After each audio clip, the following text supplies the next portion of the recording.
At this time, I have the honor to present to you the moral leader of our nation. I have the pleasure to present to you Dr. Martin Luther King, Jr.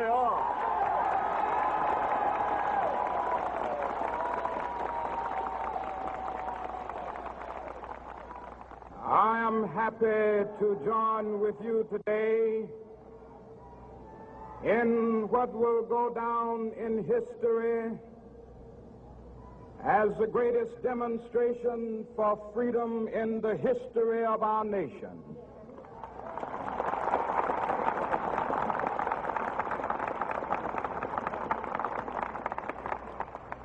Five score years ago,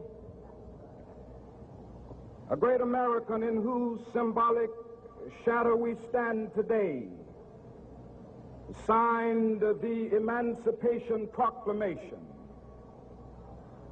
This momentous decree came as a great beacon light of hope to millions of Negro slaves who had been seared in the flames of withering injustice. It came as a joyous daybreak to end the long night of their captivity. But 100 years later, the Negro still is not free. 100 years later, the life of the Negro is still sadly crippled by the manacles of segregation and the chains of discrimination. 100 years later, the Negro lives on a lonely island of poverty in the midst of a vast ocean of material prosperity. 100 years later, the Negro is still languished in the corners of American society and finds himself in exile in his own land. And so we've come here today to dramatize a shameful condition. In a sense, we've come to our nation's capital to cash a check. When the architects of our republic wrote the magnificent words of the Constitution and the Declaration of Independence, they were signing a promissory note to which every American was to fall heir. This note was a promise that all men, yes, black men as well as white men, would be guaranteed the unalienable rights of life, liberty, and the pursuit of happiness.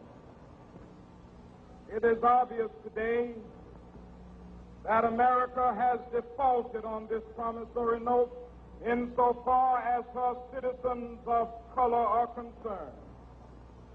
Instead of honoring this sacred obligation, America has given the Negro people a bad check, a check which has come back marked insufficient funds.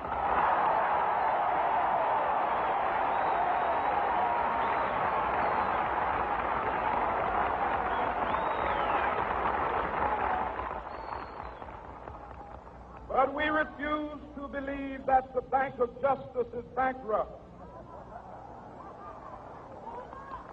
We refuse to believe that there are insufficient funds in the great vaults of opportunity of this nation.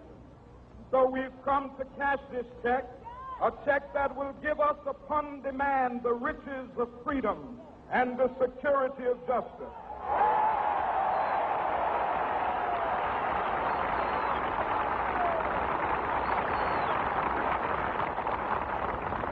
We have also come to this hallowed spot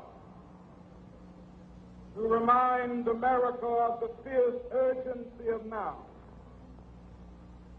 This is no time to engage in the luxury of cooling off or to take the tranquilizing drug of gradualism.